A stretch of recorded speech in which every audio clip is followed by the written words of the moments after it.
In the cold morning hours of March 1943, a single piece of paper arrived on the desk of Admiral Wilhelm Canaris in Berlin, carrying information so extraordinary that it demanded immediate attention. The report claimed that somewhere in Michigan, the United States had constructed a factory capable of producing one complete four-engine heavy bomber every 60 minutes. For the head of German military intelligence, this was not just data. It was a death sentence written in production figures. Wilhelm Canaris was not a man given to panic or hyperbole. As chief of the Abwehr, Germany's military intelligence service, he had spent years sifting through mountains of information, separating wishful thinking from hard reality, propaganda from truth. At 66 years old, with his white hair and penetrating gaze, Canaris carried himself with the bearing of someone who had seen too much to be easily fooled. He had served in the Imperial German Navy during the First World War, witnessed the rise and fall of the Weimar Republic, and watched with growing unease as Adolf Hitler transformed Germany into something dark and unrecognizable. By 1943, Canaris was a man trapped inside a regime he increasingly despised, possessing knowledge that made him dangerous and insights that could not be voiced aloud. The report before him came from multiple sources, each independently confirming details that seemed to defy logic. Swiss banking contacts reported massive American loans flowing into automotive conversion projects. Swedish industrial observers documented unprecedented machinery purchases. Portuguese dock workers counted Liberty ships arriving with aircraft components in quantities that suggested assembly rather than mere maintenance. Even intercepted American press clippings, carefully analyzed for propaganda value, told the same story. Henry Ford, the man who had revolutionized automobile production, had turned his formidable industrial genius toward building bombers. The scale was beyond anything Germany had attempted or imagined. Canaris read the figures again, slowly, his trained mind working through the implications. One bomber every hour meant 24 bombers every day. That meant 168 bombers every week, 720 bombers every month, more than 8,000 bombers every year from a single facility. The numbers climbed with pitiless arithmetic precision, each calculation more devastating than the last. Germany's entire aircraft industry, spread across dozens of facilities and employing hundreds of thousands of workers, could not match what the Americans claimed to achieve in one building. The mood in Berlin that March was strange and contradictory. Just weeks earlier, the catastrophe at Stalingrad had ended with the annihilation of the Sixth Army and the capture of Field Marshal Friedrich Paulus. The myth of German invincibility lay shattered in the ruins of that frozen city, where more than 90,000 soldiers trudged into Soviet captivity and nearly 200,000 more would never return home. Yet the official response to this disaster was not introspection, but defiance. Joseph Goebbels had declared total war in a massive rally at the Berlin Sportpalast, whipping the crowd into a frenzy with promises of final victory. The propaganda minister insisted that defeat was impossible, that German will would overcome any material disadvantage, that the Reich would triumph through sheer determination and racial superiority. This was the atmosphere in which Canaris worked, an environment where facts were increasingly unwelcome and reality itself had become a kind of treason. He watched as competent military professionals were replaced by fanatical loyalists, as honest assessments were dismissed as defeatism, as the gap between what the leadership believed and what was actually happening grew wider with each passing month. The Abwehr collected intelligence that contradicted the official narrative almost daily, and almost daily that intelligence was ignored, downplayed, or explained away. To be right about the wrong things was to become suspect. To accurately report bad news was to risk accusations of undermining morale or spreading enemy propaganda. Yet Canaris could not ignore what lay before him.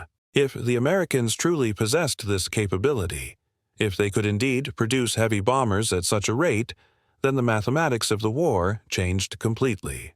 Germany had been fighting a production war since 1939, gambling that superior tactics, better training, and technological innovation could offset the numerical advantages of its enemies. That strategy had worked brilliantly against Poland, then France, then in the early months of the Russian campaign. But now the calculus was shifting. The Soviet Union had moved its factories beyond the Urals and was grinding out tanks, artillery, and aircraft in staggering numbers. Britain refused to surrender despite the best efforts of the Luftwaffe. And America, that vast industrial colossus that Hitler had always dismissed as decadent and weak, was beginning to flex its economic muscles in ways that defied comprehension. The Willow Run plant represented something more than mere industrial capacity. It represented a fundamental challenge to everything the Third Reich believed about itself and its enemies. Nazi ideology held as an article of faith that democracy was weak, that diverse societies were inefficient, that capitalist systems were corrupt and incapable of true organization. The Führer himself had repeatedly declared that the United States was a mongrel nation, diluted by immigration, poisoned by Jewish influence, incapable of the unity and discipline that characterized the German people. Hermann Göring, commander of the Luftwaffe and the Reich's second most powerful figure, shared this contempt completely. He had built his reputation on German air superiority and genuinely believed that no one could challenge the Luftwaffe's dominance. The idea that Americans, whom he viewed as gangsters and shopkeepers, could outproduce Germany in the most complex weapon of the age was not just wrong. It was offensive. But Canaris was not an ideologue. He was an intelligence officer, and intelligence officers dealt in facts whether those facts were convenient or not. He began assembling a comprehensive brief, drawing on every source available to the Abwehr.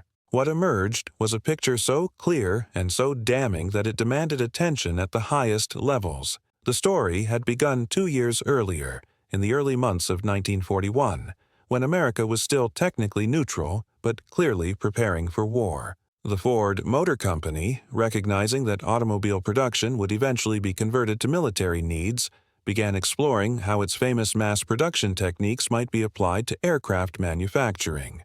Aviation had always been a craft industry, with skilled workers hand-fitting components in small workshops. Each plane was essentially custom-built, with tolerances measured by eye and adjusted by hand. Production rates were slow. Quality varied. Costs remained high. But Henry Ford had transformed automobile manufacturing by breaking complex assembly into simple, repeatable steps, performed by unskilled workers on moving assembly lines. If cars could be built that way, perhaps bombers could be too. The challenge was immense. A B-24 Liberator bomber was not a Model T. It contained more than 1 million parts, weighed 32 tons empty, spanned 110 feet from wingtip to wingtip, and required complex systems for hydraulics, electronics, engines, armament, and navigation. The original manufacturer, Consolidated Aircraft in San Diego, produced roughly 1 plane per day using traditional methods. Ford proposed producing 1 per hour. The Abwehr's sources provided remarkable detail about what happened next.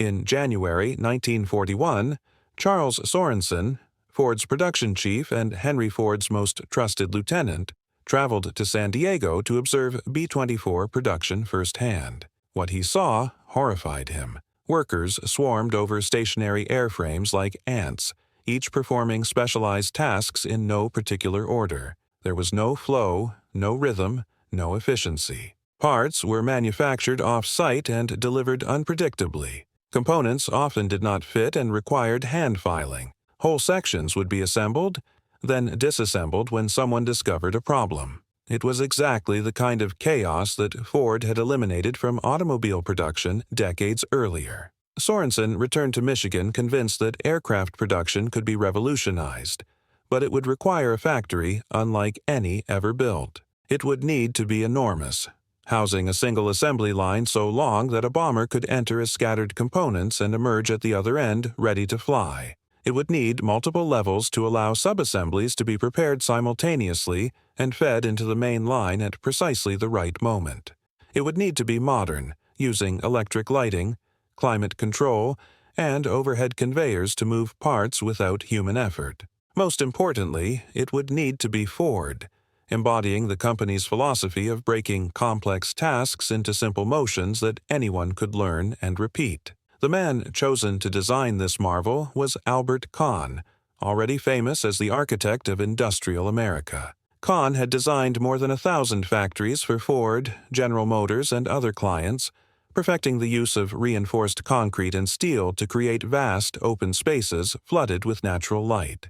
He understood how buildings could shape workflow and how physical layout could either enhance or hinder efficiency. For Willow Run, Kahn conceived something unprecedented in scale and ambition. The site chosen was in Ypsilanti Township, Michigan, roughly 30 miles west of Detroit, on land that had been farmland and forest just months before. Beginning in early 1941, thousands of workers began clearing trees, grading earth, and pouring foundations for what would become the largest room under one roof anywhere in the world. The main assembly building stretched more than half a mile long and a quarter-mile wide, covering 67 acres of floor space. The roof alone consumed enough steel to build a small city's worth of buildings. Inside, a single assembly line snaked through the building in a distinctive L shape, with a 90-degree turn at one end. This turn, which workers would come to call the tax turn, existed because the building originally crossed a county line, and Ford wanted to avoid paying taxes in Washtenaw County. It was a detail so absurdly capitalist, so uniquely American, that it became legendary. The greatest military production facility in history featured a right-angled turn because Henry Ford refused to pay additional property taxes. Construction proceeded at a frantic pace through 1941. Concrete was poured 24 hours a day. Steel framework rose in sections that dwarfed anything nearby. Electrical systems capable of powering a small city were installed. Railroad tracks were laid directly into the building to deliver engines, aluminum sheets, and other materials. By the time of the Pearl Harbor attack in December 1941, the building was substantially complete but still empty, awaiting the machinery and tooling needed to begin production. German intelligence followed this construction with growing concern but incomplete understanding. Aerial reconnaissance was impossible over Michigan. Satellite imagery did not exist. Instead, the Abwehr relied on human sources, press reports, and inference. American newspapers freely published information about war production that would have been classified in Germany, believing that transparency would boost morale and encourage workers. Articles described Willow Run's size, its purpose, and its ambitious production goals. Trade publications detailed the machinery being installed and the production techniques being tested. All of this information flowed to Berlin, where analysts attempted to separate American boasting from genuine capability. What they discovered was both remarkable and troubling. Ford was not merely adapting automobile techniques to aircraft production. The company was reimagining aircraft production entirely, treating a bomber as it would treat a car. Every component would be standardized. Every tool would be designed for a specific motion. Every worker would be trained to perform a limited set of tasks with maximum efficiency. The goal was not to build better planes, but to build acceptable planes faster than anyone thought possible. The bomber itself, the B-24 Liberator, was not elegant. It was slab-sided, utilitarian, and deliberately designed for mass production rather than performance. Its most distinctive feature was the Davis wing, a high aspect ratio design that provided excellent range and fuel efficiency, but was difficult to manufacture using traditional methods. Ford's answer was to build the wing in sections on separate assembly lines, then join them together with innovative jigs and fixtures that ensured perfect alignment every time. The fuselage was divided into sections as well, each built on its own line and brought together at precisely the right moment. Engines arrived from other factories already installed on their mounting frames, ready to be bolted into place. The entire bomber was modularized, broken down into components that could be built simultaneously and assembled with minimal fitting. This approach violated every principle of traditional aircraft manufacturing, where skilled craftsmen took pride in custom work and individual planes had distinct personalities. Ford's B-24s would be identical, interchangeable, and built by workers who had never touched an aircraft before and would never see a complete plane except on the assembly line. It was industrialization carried to its logical extreme, and it required a workforce unlike any Germany could imagine. The people who would build these bombers came from everywhere and anywhere. They were farm girls from rural Michigan who had never held a job outside their homes. They were African Americans from the South who had fled Jim Crow laws seeking better opportunities in northern factories. They were immigrants and their children, speaking dozens of languages, representing dozens of cultures. They were men too old or too young for military service. They were disabled workers who could perform repetitive tasks despite physical limitations. They were women whose husbands, brothers, and sons had gone to war, now taking their places in the factories. They were exactly the kind of diverse, chaotic, undisciplined mob that Nazi ideology claimed could never build anything of value. By early 1942, workers began arriving at Willow Run in overwhelming numbers. Many came from Detroit, making the commute on overcrowded buses or in carpools. Others moved to hastily constructed government housing projects nearby, living in conditions that ranged from Spartan to squalid. The factory operated around the clock in 3 shifts, and the surrounding area transformed almost overnight from quiet farmland into a crowded industrial zone, complete with all the problems that entailed. Housing shortages, traffic jams, inadequate sewage systems, crime, and vice all followed the workers. Local officials were overwhelmed. Federal agencies struggled to provide basic services. The speed of transformation created chaos. Inside the factory, chaos reigned as well, at least initially. The first B-24s built at Willow Run were disasters. Components did not fit. Tolerances were wrong. Workers lacked training. Supervisors lacked experience. The assembly line kept stopping because someone had forgotten a step or installed something backwards. Quality inspectors rejected plane after plane for defects ranging from minor to catastrophic. Production goals were missed by humiliating margins. In the first month of operation, Willow Run completed 0 aircraft. In the second month, the total reached 1. Critics called the facility "Will It Run" and questioned whether Ford's approach would ever work. But Henry Ford and Charles Sorensen were not deterred. They had faced similar problems when introducing the moving assembly line for automobiles decades earlier, and they knew that learning curves existed for a reason. Every mistake taught a lesson. Every failure identified a weakness. Gradually, systematically, they refined the process. Tooling was improved. Training was enhanced. Workflow was adjusted.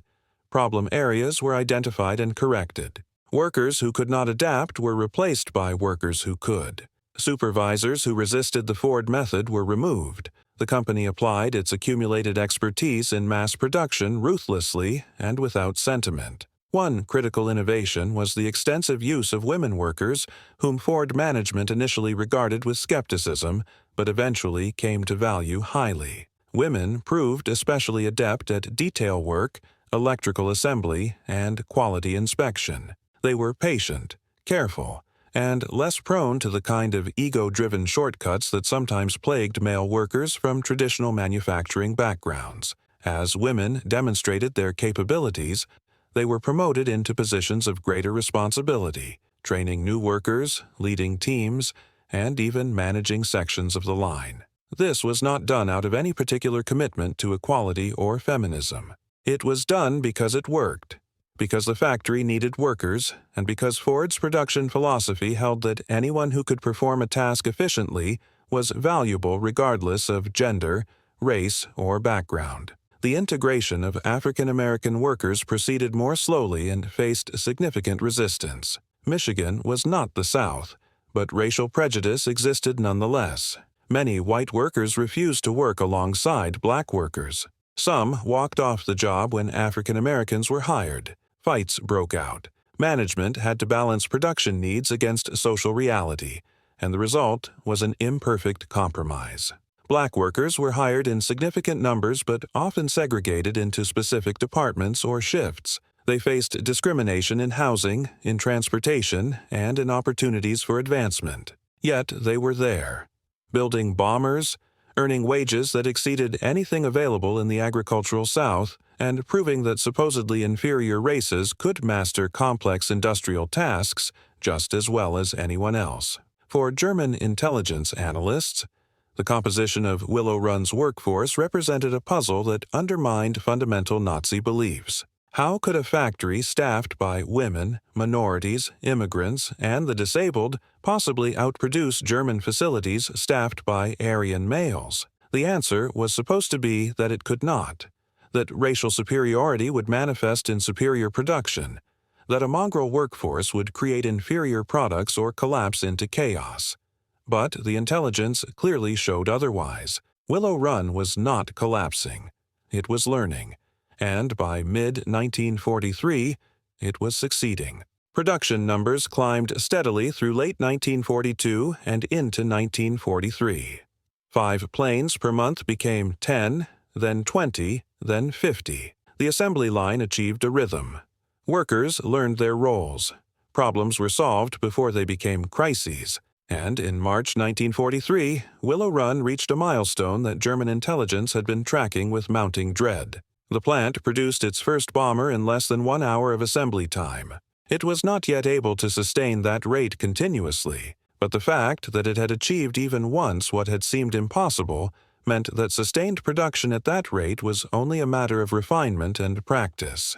This was the information that Wilhelm Canaris now possessed, verified from multiple sources, undeniable in its implications. He knew that he had to bring this to the attention of Germany's leadership, but he also knew how it would be received. The men who ran the Third Reich did not welcome bad news, especially bad news that contradicted their ideological certainties. But Canaris was not a man who could ignore reality simply because it was unwelcome. He prepared his briefing with characteristic thoroughness, assembling data, organizing arguments, and anticipating objections. Then he requested a meeting with Hermann Göring.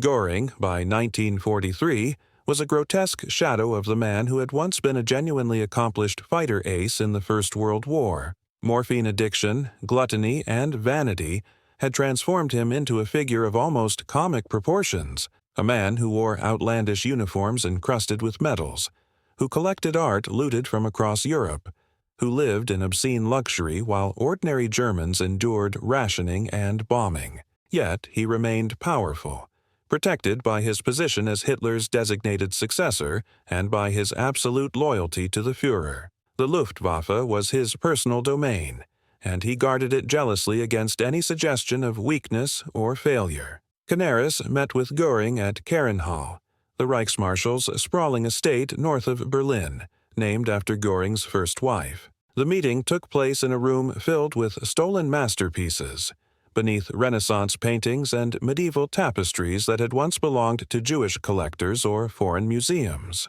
Göring listened to Canaris's presentation with visible impatience, his corpulent form draped in one of his more subdued uniforms, his expression alternating between boredom and contempt. The numbers were laid out clearly. American industrial production was expanding at a rate unprecedented in human history. Shipyards were launching Liberty ships faster than U-boats could sink them. Tank factories were producing Shermans by the thousands.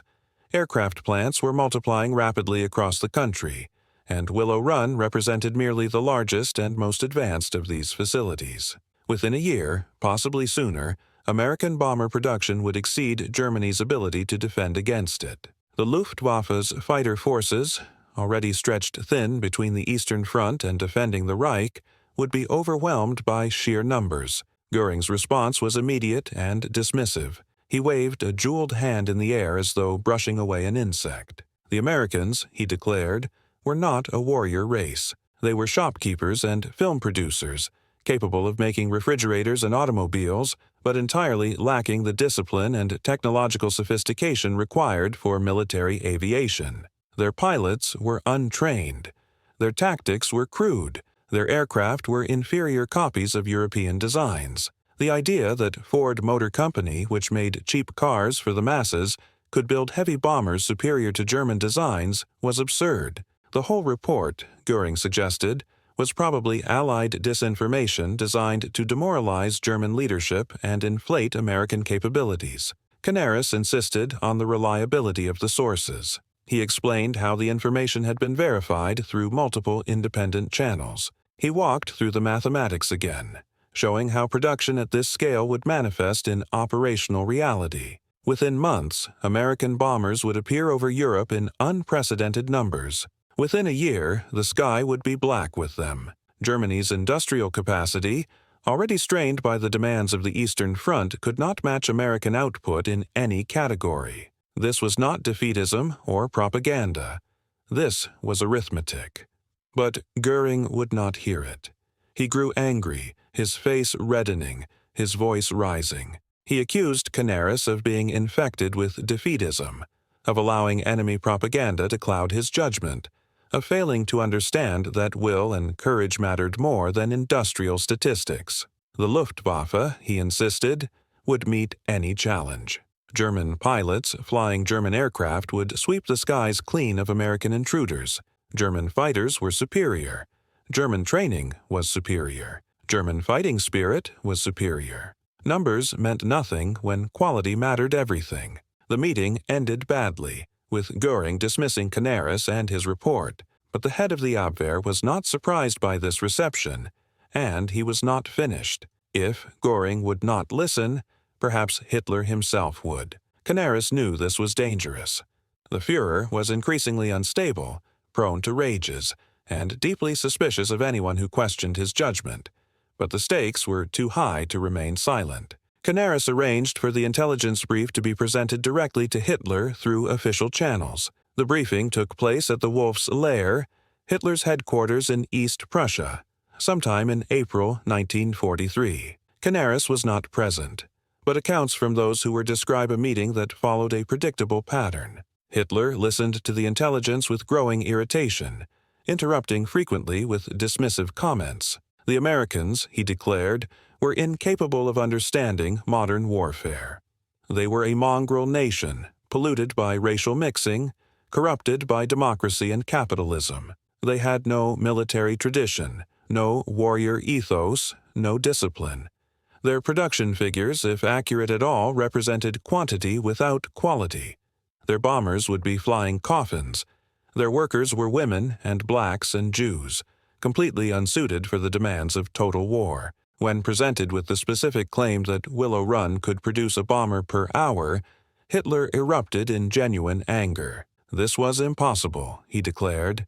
It was a physical impossibility. No factory could achieve such production rates with such complex machinery. The Americans were lying to boost their own morale and frighten Germany. Any German intelligence officer who believed such obvious propaganda was either a fool or a traitor. Hitler ordered that no further attention be paid to American production claims, which he characterized as transparent psychological warfare. The message was clear. Reality would not be permitted to intrude upon ideology. The Third Reich would continue making decisions based on what it wanted to be true rather than what was actually true. And anyone who insisted otherwise would find themselves suspect, marginalized, or worse. For Wilhelm Canaris, this moment marked a turning point. He had done his duty. He had reported the truth as thoroughly and accurately as possible. He had warned Germany's leadership of the catastrophe approaching, and he had been not merely dismissed but essentially accused of disloyalty for doing so.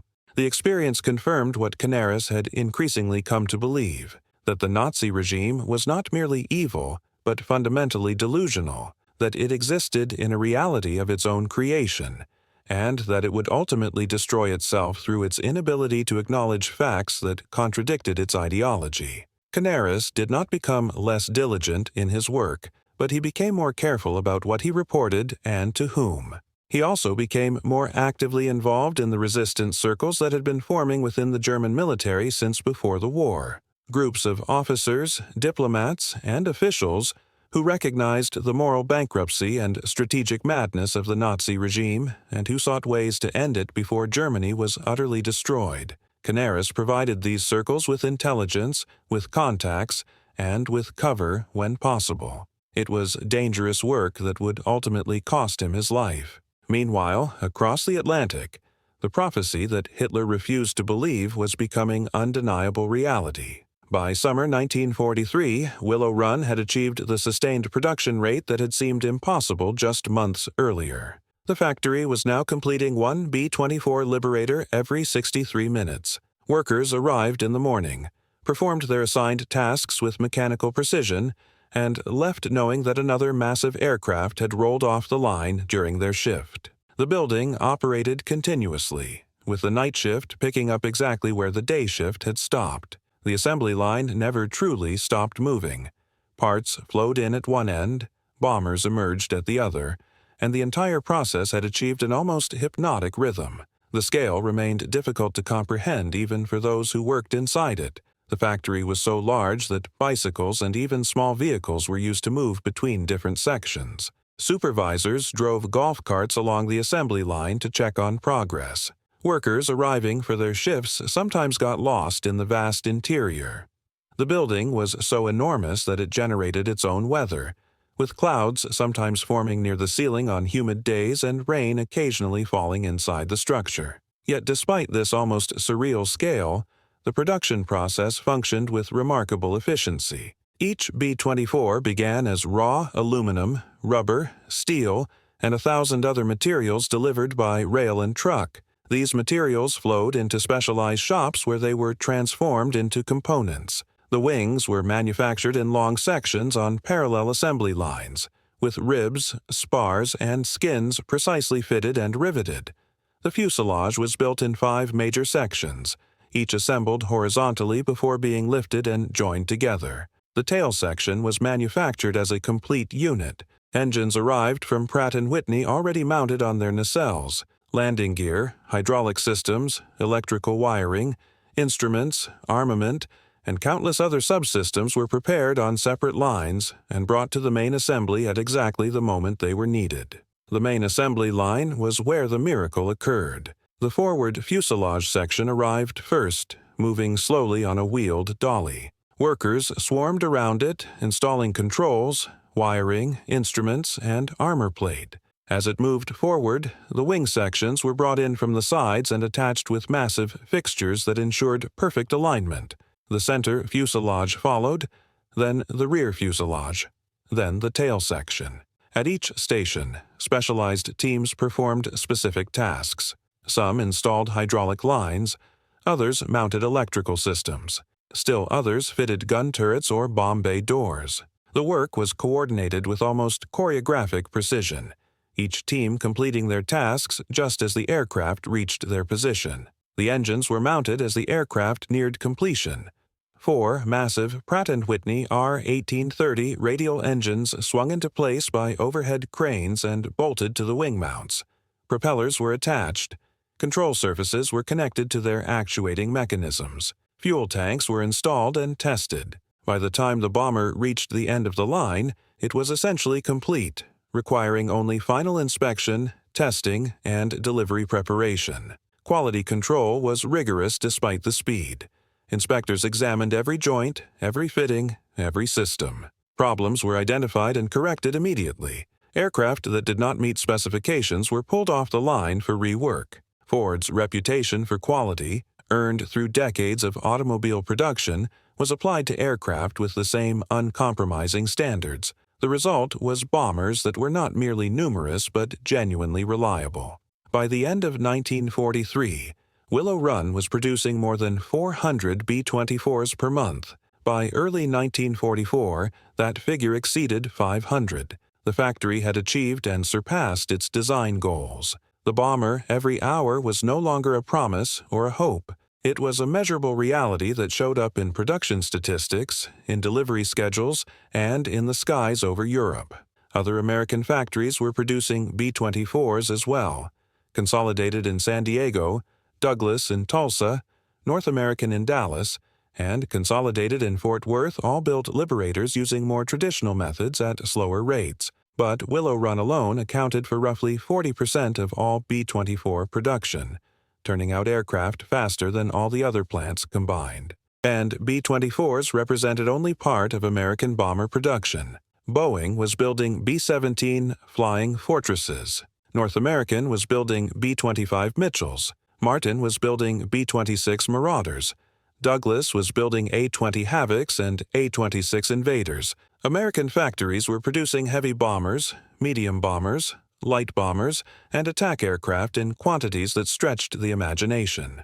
The transformation of American industrial capacity was even more remarkable when viewed in context. The United States had entered 1940 with a peacetime economy and a small military. Aircraft production totaled fewer than 6,000 planes per year, most of them civilian or training aircraft. By 1944, American factories would produce nearly 100,000 military aircraft in a single year. This was not merely expansion. This was transformation at a scale and speed unprecedented in human history. Entire industries were converted from civilian to military production almost overnight. Shipyards that built freighters began building aircraft carriers. Locomotive factories began building tanks. Automobile plants began building aircraft, artillery, trucks, and ammunition. The productive capacity of the American economy, which Hitler had dismissed as soft and decadent, proved to be the most decisive weapon of the war.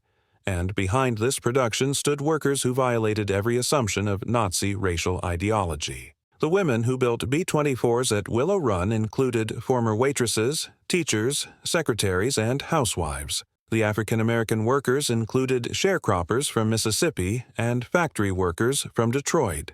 Immigrant communities contributed workers who spoke Polish, Italian, Greek, Arabic, and a dozen other languages. These were the people that Nazi propaganda claimed were inferior, weak, incapable of discipline or sustained effort.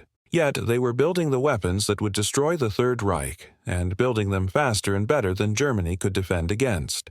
The propaganda images that emerged from Willow Run during this period told their own story. Photographs showed women in coveralls riveting fuselage sections. Posters depicted diverse workers standing proudly before completed bombers. Films showed the assembly line in motion, the steady march of aircraft production that never stopped. These images were not accidental. They were crafted deliberately to emphasize American strength, diversity, and unity. They sent a message to enemies and allies alike that democracy was not weak, that diversity was not a liability, that a free society could organize and produce and fight with determination matching or exceeding any dictatorship. For Germany, attempting to defend against this tide of production, the situation was becoming desperate. The Luftwaffe had been the world's most formidable air force in 1939, sweeping aside all opposition with superior tactics and technology. But by 1943, it was bleeding to death in a war of attrition it could not win. On the Eastern Front, Soviet fighters and ground attack aircraft were appearing in ever greater numbers, forcing German fighters to operate in conditions of increasing danger. In the Mediterranean, Allied air superiority was complete, allowing amphibious operations to proceed without serious aerial opposition. And over Germany itself, British bombers attacked at night while American bombers appeared in daylight, forcing the Luftwaffe to maintain a multi-front air defense that stretched its resources beyond breaking point. The arrival of American heavy bombers in large numbers fundamentally changed the air war over Europe. The B-17 and B-24 were not elegant aircraft, but they were tough, heavily armed, and capable of flying in tight formations that concentrated defensive firepower. Early raids in 1942 and early 1943 had been costly, with German fighters inflicting severe losses on bomber formations that lacked fighter escort. But American tactics evolved rapidly. The development of drop tanks extended the range of P-47 Thunderbolt and P-51 Mustang fighters, allowing them to escort bombers deep into Germany. Formation tactics improved. Electronic warfare techniques disrupted German radar and communications, and, most importantly, the numbers kept increasing. What had been raids of 100 bombers became raids of 300, then 500, then 1,000. German fighter pilots, even the most skilled aces, found themselves outnumbered and exhausted. They would shoot down one bomber only to face 10 more. They would return from one mission and be ordered into the air immediately for another. Fuel shortages began limiting training flights for new pilots, creating a vicious cycle where inexperienced pilots died quickly, creating a need for more pilots who could not be properly trained. The Luftwaffe was being ground down through simple mathematics. The strategic bombing campaign reached a climax during what became known as Big Week, a series of coordinated raids in February 1944 aimed at destroying Germany's aircraft production capacity. Over 6 days, more than 3,000 bomber sorties struck factories, assembly plants, and related infrastructure across Germany and occupied territory. The Luftwaffe rose to defend and suffered catastrophic losses. More than 400 German fighters were destroyed in aerial combat. Experienced pilots who could not be replaced were killed. And while the bombing did not entirely eliminate German aircraft production, which proved remarkably resilient, it forced the dispersal of manufacturing to smaller, less efficient facilities and consumed resources desperately needed elsewhere. German generals and officers who understood the reality of the situation watched with growing despair. Field Marshal Erhard Milch, responsible for aircraft production, recorded in his diary that the gap between German and Allied output had become unbridgeable. Albert Speer, Minister of Armaments and War Production, recognized that Germany could not match Allied production through conventional means and began advocating for desperate measures including underground factories and the use of slave labor. These measures bought time, but could not change the fundamental arithmetic. America was producing aircraft faster than Germany could shoot them down, faster than Germany could produce replacement fighters, faster than Germany could train replacement pilots. The psychological impact was as devastating as the physical destruction. German civilians watched the sky fill with bombers, wave after wave, their contrails streaking across the heavens in formations that seemed endless. Anti-aircraft artillery fired until barrels glowed red and ammunition ran out. Yet still the bombers came. Fighter pilots described a sense of hopelessness, knowing that shooting down 10 bombers meant nothing when 20 more appeared immediately behind them. The sound of engines became a constant presence, a reminder that the enemy possessed resources that seemed infinite while Germany's dwindled daily. By summer 1944, Allied air superiority was absolute. The Normandy invasion succeeded in part because the Luftwaffe was almost entirely absent from French skies, unable to provide meaningful support to German ground forces or to disrupt Allied landing operations. German armies fighting in France, Italy, and the East did so without effective air cover, exposing them to constant attack from fighter bombers and medium bombers. Supply lines were interdicted. Troop concentrations were bombed. Communications were disrupted. The Wehrmacht, which had relied heavily on tactical air support during its years of victory, now fought blind and naked against enemies who controlled the sky completely. The final year of the war saw Germany transformed into an industrial wasteland. Synthetic fuel plants, which had been keeping the German military supplied with gasoline despite the loss of Romanian oil fields, were systematically destroyed. By late 1944, fuel shortages had become so severe that Luftwaffe units were grounded not for lack of aircraft, but for lack of fuel to fly them. Tanks sat immobile for the same reason. Training of new pilots was reduced to levels that ensured their deaths within weeks of entering combat. The entire German war machine was starving for resources that no amount of will or ideology could conjure into existence. American B-24s, the very aircraft that Hitler had declared impossible to produce at scale, appeared over German cities and factories in formations measured in hundreds. They came from bases in England, from bases in Italy, eventually from bases in France and Belgium as Allied armies advanced. They flew in daylight, often without fighter escort because the Luftwaffe could no longer mount effective opposition. German citizens who had cheered the victories of 1939 and 1940 now huddled in bomb shelters while their cities burned. German industrialists who had supported the Nazi regime watched their factories reduced to rubble. German soldiers who had conquered half of Europe fought desperate rearguard actions with dwindling ammunition and no hope of reinforcement. The mathematics that Wilhelm Canaris had tried to explain in early 1943 had become undeniable reality. Germany had produced approximately 94,000 military aircraft during the entire war, a respectable total achieved through dedicated effort and efficient organization. The United States produced more than 300,000 military aircraft during roughly the same period, with peak production exceeding 8,000 aircraft per month. Of these, 18,400 were B-24 Liberators, with nearly 7,000 built at Willow Run alone. One factory, operating for less than 3 years, produced more heavy bombers than Germany's entire output of four-engine aircraft during the entire war. These numbers represented more than industrial capacity. They represented the triumph of one system over another, of pragmatism over ideology, of reality over delusion. The Third Reich had gambled that superior tactics, better training, and racial superiority could overcome material disadvantage. That gamble had failed not because German soldiers lacked courage or German engineers lacked skill, but because arithmetic is indifferent to ideology. 10 German pilots, no matter how brave or skillful, could not defeat 100 American pilots supported by industrial production that replaced losses faster than they could be inflicted. The tragedy was that this outcome had been predictable from the beginning, and indeed had been predicted by those willing to examine the facts objectively. Germany had attacked the Soviet Union despite knowing that Soviet industrial capacity exceeded Germany's own.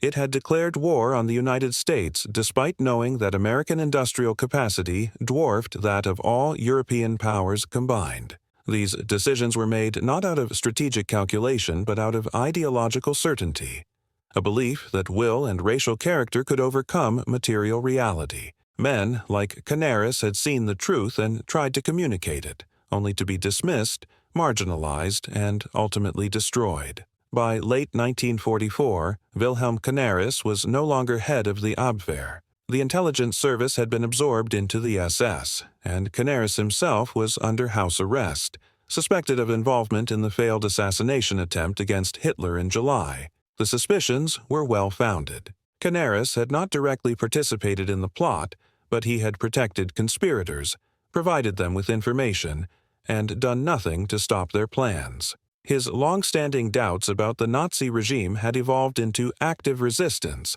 and that resistance was now being uncovered.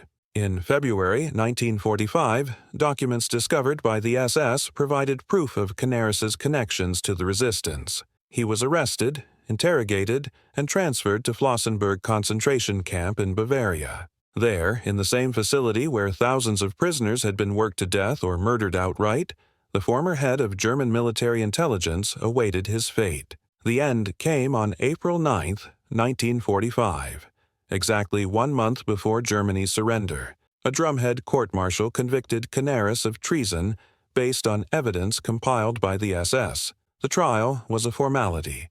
The verdict was predetermined. In the cold dawn, Canaris was led naked to the gallows, humiliated and broken. He was hanged with a thin cord that ensured slow strangulation rather than a quick death. His last moments were witnessed by other prisoners and guards who later testified to his dignity and courage even in that terrible circumstance. The execution of Wilhelm Canaris represented more than the death of one man. It represented the Third Reich's final rejection of reality, its ultimate triumph of ideology over truth. Canaris had been correct about everything that mattered. He had correctly assessed Allied industrial capacity, correctly predicted the course of the air war, correctly understood that Germany could not win a war of attrition against enemies with vastly superior resources. For these insights, for this clarity of vision, he was tortured and murdered by the regime he had served. His death came just days before Soviet forces liberated Flossenburg, weeks before the complete collapse of Nazi Germany, at a moment when even the most fanatical Nazis must have known the war was lost. Yet still the executions continued. Still the ideology demanded blood sacrifice. Still the refusal to acknowledge reality persisted to the very end. In Michigan, Willow Run continued operating until the surrender of Japan in August 1945. Over the course of the war, the factory produced 8,685 B-24 Liberators, along with thousands of engines and components for other aircraft. The final bomber rolled off the line in June 1945, marking the end of the most concentrated and efficient aircraft production effort in history.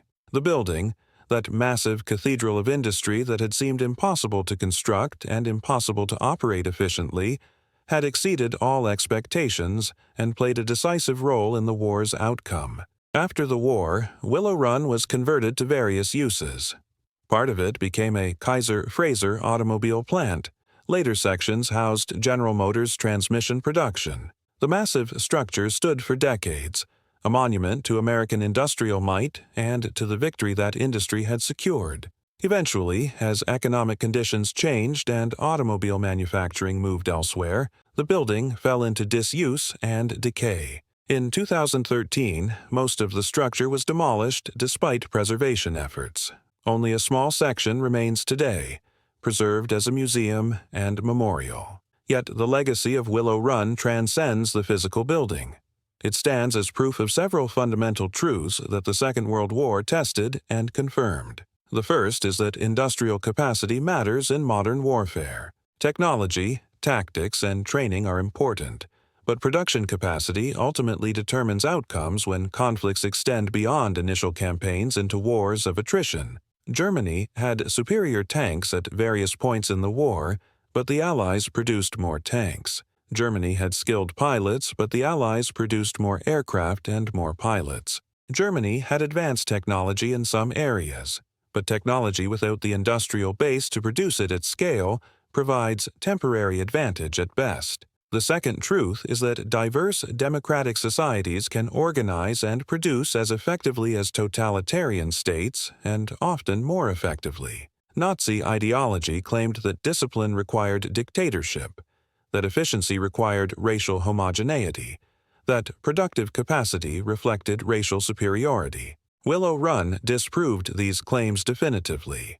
The factory that produced more bombers faster than any other facility in the world was staffed by the very people Nazi ideology dismissed as inferior. Women, African Americans, immigrants, and the disabled proved capable of mastering complex industrial tasks and working together with discipline and efficiency. They did so not because they were forced by a totalitarian state, but because they were motivated by wages, by patriotism, by desire for better lives, and by social pressure within their communities. Democratic capitalism proved capable of mobilizing and directing human effort as effectively as fascist central planning, with the added benefit of innovation, flexibility, and moral legitimacy. The third truth is that leaders who refuse to acknowledge reality doom themselves and their nations. Hitler's refusal to believe American production figures was not an isolated mistake. It was part of a pattern of decision-making that placed ideology above evidence, faith above fact, and will above calculation. This pattern was visible in the decision to invade the Soviet Union despite insufficient resources, in the declaration of war against the United States despite no strategic necessity, in the final solution despite its diversion of resources from the war effort, in the continued prosecution of the war long after any hope of victory had vanished. At every stage, Nazi leaders chose belief over reality, with catastrophic consequences. Wilhelm Canaris understood this pattern and tried to interrupt it. He was one of many German officers, diplomats, and officials who saw clearly what the Nazi regime was doing to Germany, and attempted, in various ways, to stop it. Some plotted assassination. Some provided intelligence to the Allies. Some engaged in bureaucratic sabotage or protected victims of persecution. None succeeded in preventing the catastrophe, but their efforts demonstrated that the German people were not uniformly complicit, that moral clarity existed even within institutions serving an immoral regime, and that courage could manifest in many forms. The contrast between Canaris's fate and Willow Run's success provides a final lesson about the nature of totalitarian systems. Canaris was killed for seeing reality too clearly and reporting it honestly. His execution was logical within the twisted logic of Nazism, where loyalty meant accepting whatever the Führer declared to be true regardless of evidence. In such a system, competent intelligence officers become dangerous, honest advisors become suspect, and truth itself becomes treason. This creates a death spiral where leadership becomes increasingly divorced from reality, where decisions become increasingly irrational, where problems compound because they cannot be honestly acknowledged or addressed. By contrast, Willow Run succeeded precisely because it operated within a system that valued pragmatism over ideology. When production problems arose, they were acknowledged and addressed rather than denied. When traditional methods proved inadequate, new methods were developed and tested. When workers from supposedly inferior groups proved capable, they were employed and promoted based on performance rather than racial theory. The factory succeeded because it operated according to the laws of physics, economics, and human psychology rather than according to ideological fantasy. This is the final reckoning of Willow Run and the bomber every hour. The factory did not win the war alone. Victory required millions of soldiers, sailors, and airmen from multiple nations, fighting on multiple continents, enduring horrific casualties and unimaginable hardship. It required Soviet armies grinding through Eastern Europe at terrible cost. It required British resilience during the darkest days. It required resistance movements across occupied Europe. It required intelligence work, diplomatic efforts, and strategic coordination among allies who did not always agree, but who shared commitment to defeating fascism. But Willow Run represented something essential to that victory. It represented the power of truth over lies, of calculation over faith, of diverse societies working toward common purpose. It represented the fundamental incompatibility between reality and ideology, between what is and what someone wishes were true. In March 1943, when Admiral Canaris tried to warn his superiors about this factory and its capabilities, he was offering them a choice between acknowledging reality and clinging to comforting delusions. They chose delusion, and that choice sealed their fate. The bomber every hour was not merely a production achievement.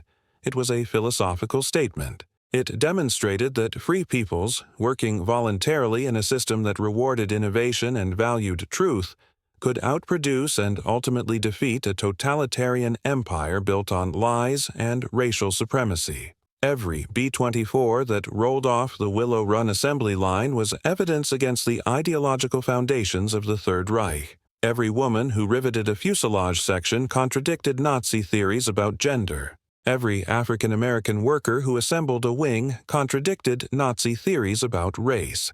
Every immigrant who contributed labor contradicted Nazi theories about national unity. The factory itself, that massive testament to American industrial power, stood as proof that democracy worked, that diversity strengthened rather than weakened, that truth mattered. When the last B-24 emerged from Willow Run in June 1945, it marked the end of the greatest industrial mobilization in human history. America's production miracle had been essential to Allied victory, providing the ships, aircraft, tanks, trucks, ammunition, and supplies that sustained armies on 3 continents. But it had also been something more. It had been a demonstration that the fundamental assumptions underlying fascist ideology were wrong, that the future belonged not to racial empires built on conquest and slavery, but to diverse democratic societies built on innovation and cooperation. Wilhelm Canaris died knowing this truth but witnessing only defeat and destruction. He did not live to see Hitler's suicide in the Berlin bunker, or the liberation of the concentration camps, or the trials at Nuremberg. He did not see German cities rebuilt, or German democracy established, or the peaceful, prosperous Europe that would eventually emerge from the ruins. But he saw clearly what mattered most, that the Third Reich had doomed itself through its refusal to acknowledge reality, and that this doom was irreversible once superior production capacity was mobilized against it. The tragedy is that so many had to die before these lessons were learned. Millions of soldiers killed in combat, tens of millions of civilians murdered in genocidal campaigns or killed as collateral damage, cities destroyed, cultures obliterated, an entire generation scarred by trauma and loss. All of this could have been avoided if Germany's leaders had been capable of accepting what men like Canaris tried to tell them, that arithmetic matters, that industrial capacity determines outcomes, that reality exists independent of ideology and will eventually assert itself regardless of how inconvenient that assertion may be. Willow Run stands in memory as a monument to what free societies can achieve when they commit fully to a cause. It demonstrates that democracy need not be weak, that diversity need not be divisive, that capitalism need not be inefficient. It proves that ordinary people given purpose and organization can accomplish extraordinary things. Most importantly, it affirms that truth possesses a power that no amount of propaganda can overcome, that reality will ultimately prevail over delusion, and that those who base their actions on facts rather than faith will triumph over those who choose comfortable lies over uncomfortable truths.